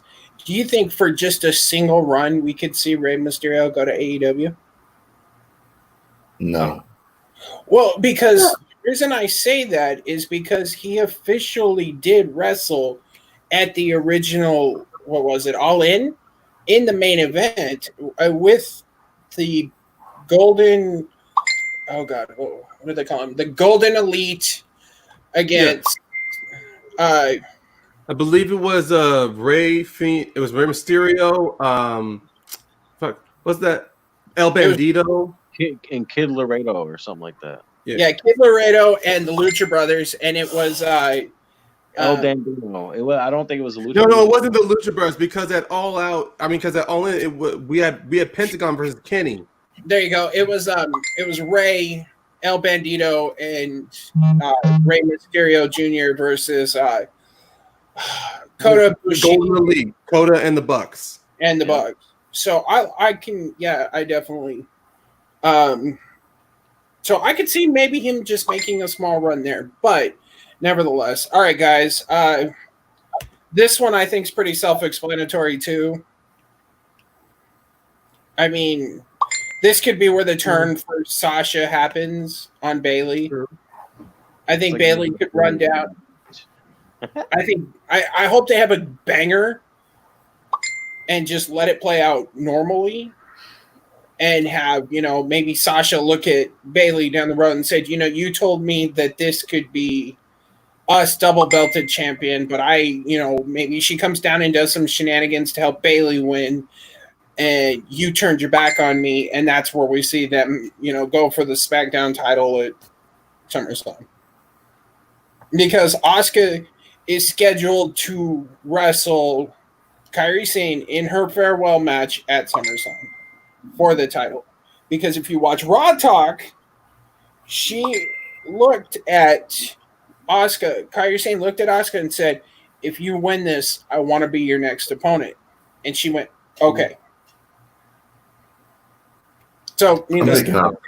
I'll pick Asuka. I'm going with Sasha. Ooh. Yeah. Asuka has been the MVP of WWE for this entire COVID period and probably before that. She is my favorite thing on wrestling. Her yelling in Japanese and me not understanding a word of it, she could do it all day long and I would enjoy every single second of it. I think that I love the Sasha and Bayley thing. I never want them to break up. I don't want them to fight, or at least not for another year. I want them to be dominant. I want it to be like a Horseman Undisputed Era type of thing where they work together. I want them to have all the belts. Just because I want doesn't mean it's going to happen, but that's what I want. And I want Kairi to be the one that costs Asuka the match, because that makes a whole lot more sense than friend against friend at SummerSlam. Who the hell needs to see that? I mean, with all due respect to Kairi, as good as she is, she never got that big in WWE that her farewell match is a big deal. No one thinks she's winning a title. So let her beat Asuka in revenge and get the sign off. Then she can go home, retire, be the WWE ambassador, teach the kids at NXT Japan whenever, if ever that happens. So I'm going with Bayley. Sasha. All right. I'm actually going to side with Evil Dulce. A part of me wants to go with Sasha too, because with her track record with the Raw Women's Championship, she's never been given the reign she deserved. Because as much as I liked her rivalry with Sasha of them feuding over that belt, the problem was that ultimately in the end, Charlotte was the one who was going to stand tall, despite the fact that Sasha was a 3-time champion during their 5 to 6 month feud. Yeah, 4th time she beat Alexa Bliss. Yeah, but I'm talking about that feud between her and Charlotte. And even then, that reign was shortchanged. She beats Alexa and then loses it 8 days later. No, Sasha deserves to have at least a 3 to 4 month reign as the Raw Women's Champion. And yes, she's on SmackDown, but at this time, WWE, they don't care that much about keeping up with continuity. They can do that when she beats Bayley at SummerSlam. Yeah. But I still think she could become a Grand Slam champion too. But I still think that she deserves at least a good run with the Raw Women's Championship. That way, you can still hold off on her and Bayley going up against each other until you get a live crowd to where we get Sasha and Bayley fighting each other. I don't know. Either way, this is going to be, in my opinion, probably match of the night. Yeah. All right, let's move cinematic for a moment. The swamp fight. I have Bray winning this. We're gonna see that. I think this could be the time where we see Bray and the Fiend in the same shot. This feels like they're gonna try to recreate the Hardy compound match with the swamp match. Maybe. I mean, This is a title match, right? So I'm going with Bray. yeah, this is the title match. Yeah, No, I think Bray picks up the title at SummerSlam. Yeah, I don't think I think this match is going to be fun. I think it's going to showcase both of them. I think as a dark horse surprise prediction, Rowan comes back. They showed too many segments of him and Harper. At first, I thought it was just a little counterpunch at Harper, but then when there was 2 or 3 of them with Rowan, I don't know, got me thinking. Anyway, I think that regular Funhouse Bray lost to Braun. I think now cult leader Bray is going to lose to Braun, and it's going to be the monster versus the monster. So one monster is going to have to win. And I think if they want to sidetrack it for a little bit until they can get before crowds, Rowan can be a short-term sort of feud against Braun where, they go for 2 or 3 months, and of course Braun wins that feud. But you could have more stalking by the Fiend during that time with the mental game. So I think it'll be a heck of a lot of fun. The Firehouse Funhouse was the most fun I've ever had watching wrestling in probably 2 or 3 years. But I think Braun holds on, and then they go for monster versus monster down the road. true. Honestly, I mean, I'm definitely, of course, going with Bray on this one as well because, I mean, not just the fact that it's a non-title, but because Bray Wyatt, ever since he started with the Firefly Funhouse, with the debut gimmick of The Fiend, Bray has been giving us, despite the whatever material is given, he's always been able to run with it.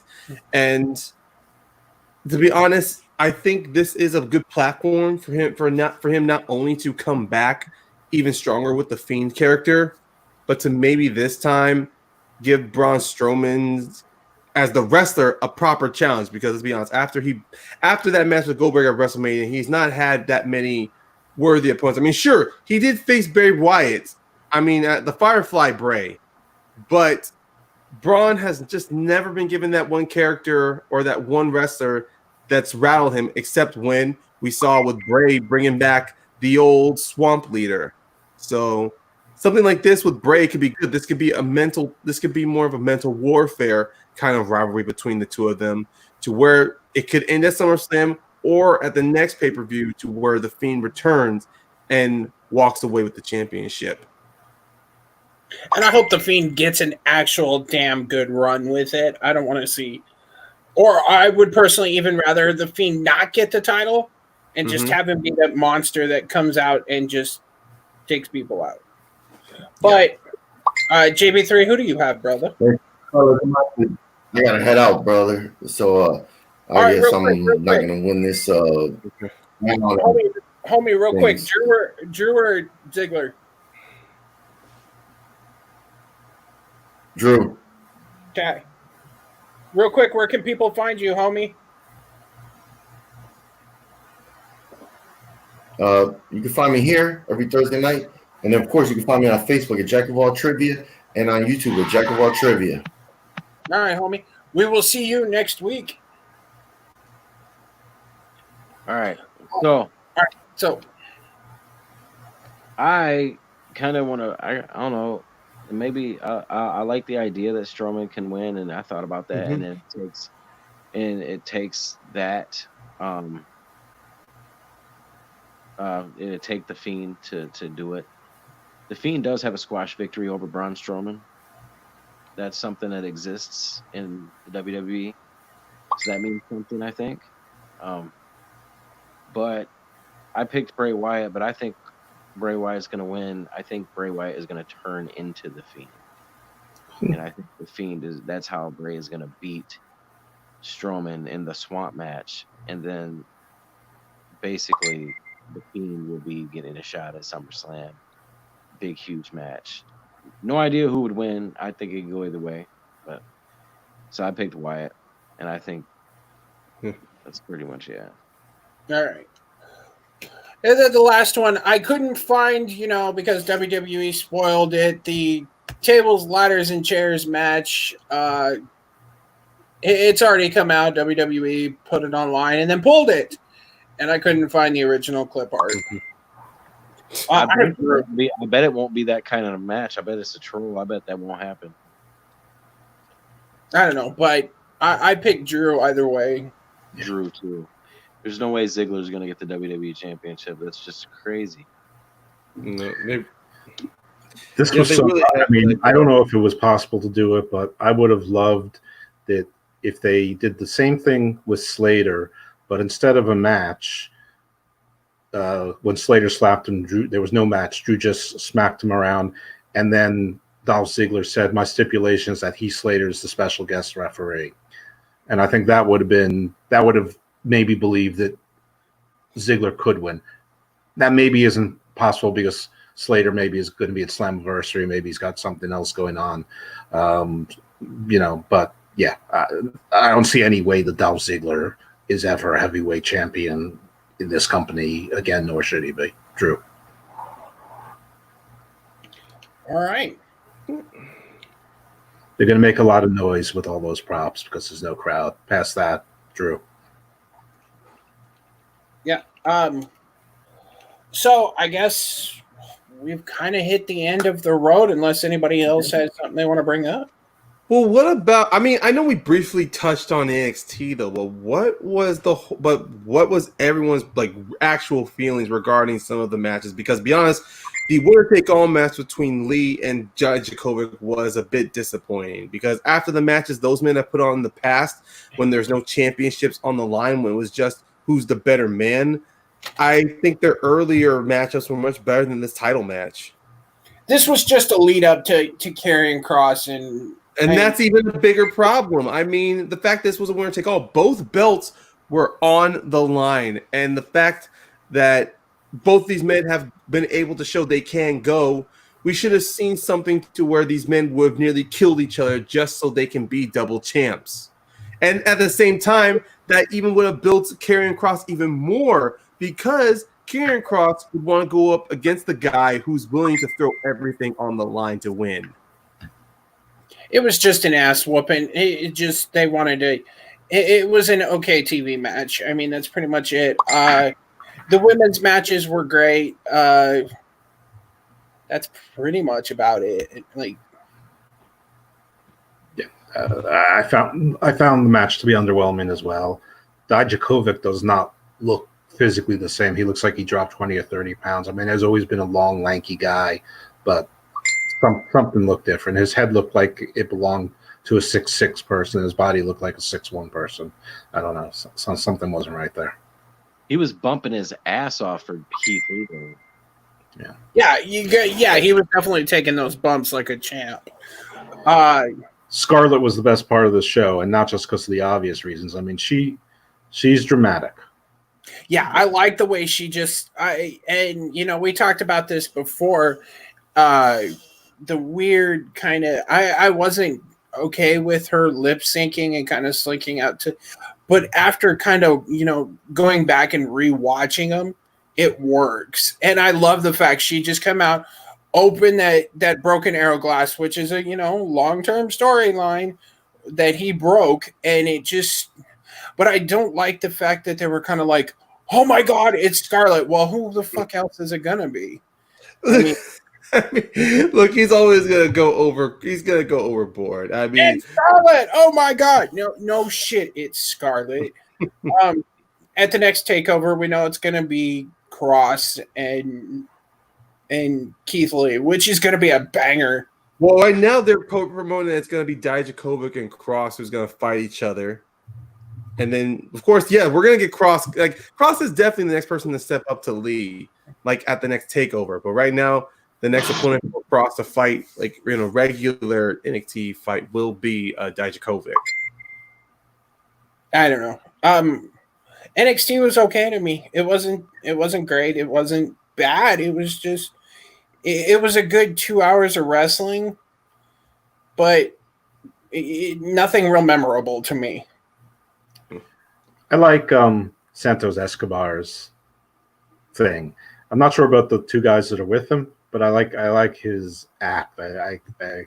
He's selling it well. I really buy him as like sort of like a Narcos club owner, kind of leader of a Illuminati, Scarface kind of character. Yeah, I like that. Yeah, but maybe even more like almost like a like Ghost from Power or something. Whatever it is, I buy it. Yeah. Whatever it's supposed to be, whatever they're selling, I'm buying. But I agree with you. I mean, it was not a show that was counter programming a pay-per-view. I don't want to see that. I do not want to see Keith Lee with all the belts. Personally, I'm happy with what he's got. I think eventually he will probably drop the North American title to probably Finn Balor. Maybe Balor, because he did say he was going to go after that belt, and Balor could that could be a good platform for Balor to start putting on some great matches against, like Damian Priest, Cameron Grimes, or him and Johnny Gargano could put on another classic. I don't want to see Gargano and Balor again. I'm going to cut you off right there. Okay. I am so tired of that. How does Keith Lee drop the North American title to anybody and then not being the number one contender for the world title immediately? Pretty much. I gotta say something. I don't think I have an idea. It has to happen now. He doesn't need to drop the North American title to anybody, because I'm sorry, it's stupid to me, but if someone pins him shoulders to the mat for one of those titles, I mean, might as well have him win both. Yeah. Beat the guy. True. Here's my idea. I think Regal should come up to him and say, "I'm sorry, but War Games." No, I'm just kidding. I'm sorry, but It's a little early for that, isn't it? yeah, you got to choose one. Choose one. Obviously, he'll say, "I love the North American Championship, but I'm going to take a journey with the NXT title." Took the title over his shoulder, hand the North American title to Regal, and at the next takeover event, we will have a 6-man ladder match to crown the new North American champion, just like when it debuted. And it was a 5-star match when it happened then. Be another 5-star match now. I like that, but I counter with this because I'm sort of tired of vacating titles and then sort of some sort of tournament or gimmick to get a title. What I am thinking about is saying this 2 titles thing isn't going to work. So Keith Lee, you're defending both of them in a fatal 4-way, but the winner of the first fall wins the North American title. The winner of the second fall wins the world title. And that way you can have whatever shenanigans you want and choreograph it and whatever it is. And, come up with, you have Finn in there for the speed and maybe let Ciampa back in there because, it's Goldie and he sort of feels lost. And Lee, and then, I guess maybe it's too soon for Cross. I don't know. Maybe Loomis. Maybe you keep Cross on the outside feuding with Dijakovic and keep that for another day. But that's what I would do because I don't think it's been done before, and I think they need to start doing things that are new because it's clear AEW is gonna keep trying to do it. They may not execute everything well, but they're trying all the time to keep every show fresh and must see. Yeah. Could be. I agree. Well, they do have a bigger NXT title, evidently, like a new redesign. So maybe they're going to unify them. Yeah, it better be good because the NXT title is perfect. It's beautiful. Yeah, it's like evidently it's just like the NXT title but bigger. Yeah. Well, because you need to hold it. Well, it's like Keith Lee. It's like Adam Cole except bigger. I'm gonna cut out. I gotta go. Yeah, I was gonna say, why don't we wrap it up, Mr. 3? Since you're gonna run first, fuck me sideways. I decline that. I'm gonna decline. I don't want to do that to you. I'm sorry, buddy. Thought my internet glitched out. My bad. But you can find me over at Nerd Entertainment Network. I am the commissioner of Combat Wrestling Trivia. Check us out. You want to compete? You want to just watch? It's a good time. I am the host. compete anymore any longer. That we're a lot of great competitors, a lot of great combatants, and I think that give it a shot. Whether you want to compete, watch. Also, the debate league here at TMG, they're the heart of debate. Check out a lot of the debate matches; they're really, really intriguing to listen to. And yeah, that's about it. All right, Cassidy, Mark, you're up next. Where can people find you? People can definitely find me across TMG. You see me part of the debate leagues. I'll be either judging or be participating, or just check across any of the other fan leagues like Nerd Entertainment Network or Full Metal Trivia. I play in trivia. I play trivia in those divisions as well. And yeah, you guys can check me out next Suplex City chats. Perhaps I'm the Cassidy Mark again, or I'll be going back to the simple Paynemaker. Who knows? Why should you use your car? All righty, and Mr. Evil Deuce himself, or Dose, my apologies. Where can people find you on the internet? And thank you for joining us tonight. Thank you for having me. It's been a lot of evil fun. Enjoy talking about wrestling, even though sometimes you have to talk about faces.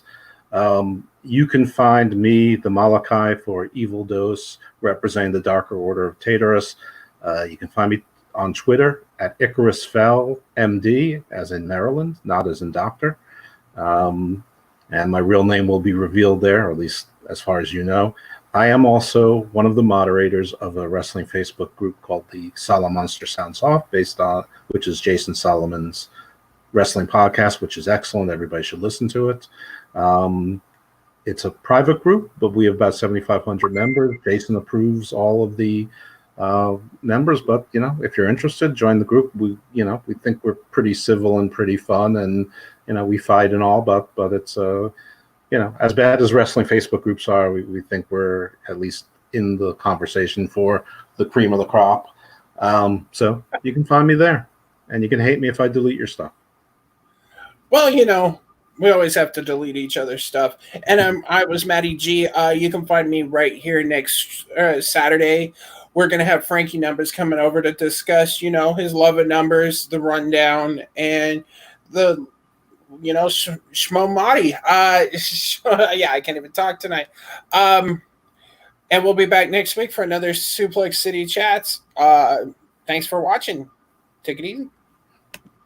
Peace. And evil.